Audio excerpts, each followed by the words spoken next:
On our third video on the second installment about the benefits of the Lord's Supper, according to Luther's summary, which is an accurate summary of the Holy Scriptures, we are going to talk a little bit today about how, yes, some churches that actually believe that the Lord's Supper is only an outward thing that we do by eating bread and drinking wine in the context of the night that Jesus gave us such things.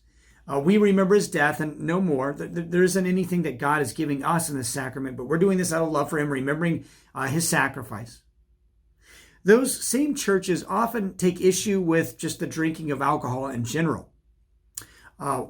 Such churches might offer grape juice instead of alcohol. So I want to touch base a little bit on this, kind of a peripheral issue when it comes to Lord's Supper, but it's an important one nonetheless because of the elements that we have consecrated for us in this sacrament. Some think that drinking alcohol is wrong, and therefore they use grape juice instead of wine in the Lord's Supper.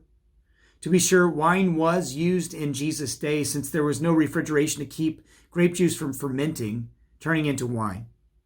And especially by the time of Passover, that celebration came around, the celebration, it just would not have been possible to have grape juice. It would have not lasted. It would have fermented. So when is the use of alcohol God-pleasing? And when is it not? Not every use of alcohol, and many people abuse it, not every use is good. So look to the following scripture to guide you. I mean, is it really okay to drink alcohol? Are there other examples you can think of which pertain to what we call Christian freedom? Things God neither commanded or forbidden. So maybe that's a side question. If you wanted to think about, God never commands or forbids, say, the drinking of alcohol. Are there other things in life he doesn't command anything about or forbids? Lastly, here, what are your thoughts on this passage to help guide us along on some answers here? And there are a number of passages. Luke 7:34, John the Baptist, Jesus said, came neither eating bread or drinking wine. And you, the Pharisees who hated him, said he had a demon. Now the Son of Man, that was a reference to himself, came eating and drinking. And you say, look, he's a glutton and a drunkard, a friend of tax collectors and sinners. So there's a passage that shows that Jesus did drink alcohol. This is why the opposition wrongfully accused him of just being a drunkard. 1 Corinthians 10:31.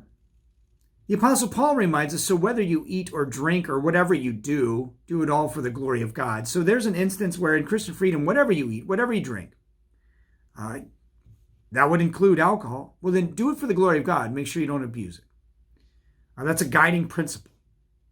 Or how about 1 Corinthians 10:24? I have the right to do anything, you say, but not everything is beneficial. I have the right to do anything, but not everything is constructive.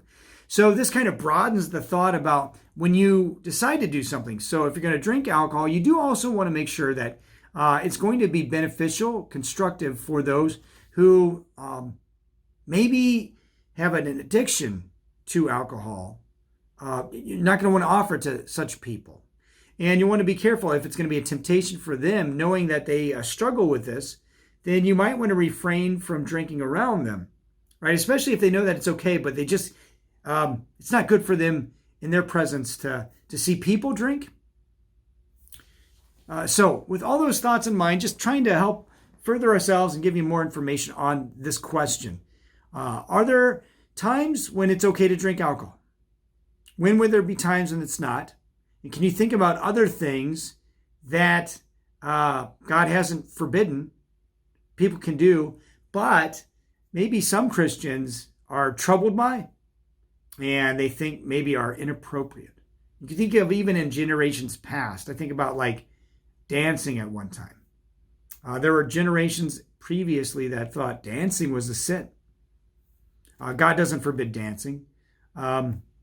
So even bad dancers, right? I mean, you might think that's terrible, but they can dance for the Lord. Anyway, enough on that video. Talk about those things, and we'll catch up in the video that precedes.